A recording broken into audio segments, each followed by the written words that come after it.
My name is Nick Caliva. I'm from Earthworks Landscaping. We're a design-build landscape firm out of western Wisconsin. The market that we serve is based out of the Twin Cities metro area.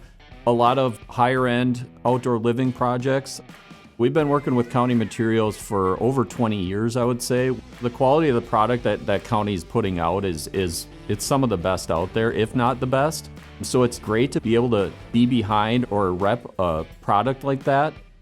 About a year ago, County brought me and a few other contractors, and we were able to learn about this technology that they're coming out with, the Sentinel Sealed Paver line. And they said, we want to partner with you guys, and we need to get some of this stuff on the ground. It was really exciting for us to be able to do that, and I learned a lot of stuff. Having a factory sealed paver, it's huge for us.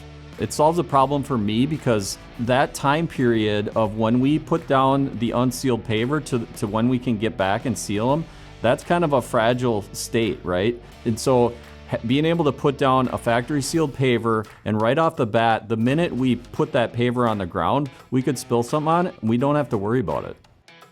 When we install a patio, we don't want them to be out there babysitting things, right? We just want to deliver a product that they can just use and feel happy with. My clients are spending, sometimes up to 6 figures, so I'm expected to deliver a premium product. And so Sentinel is now my new standard.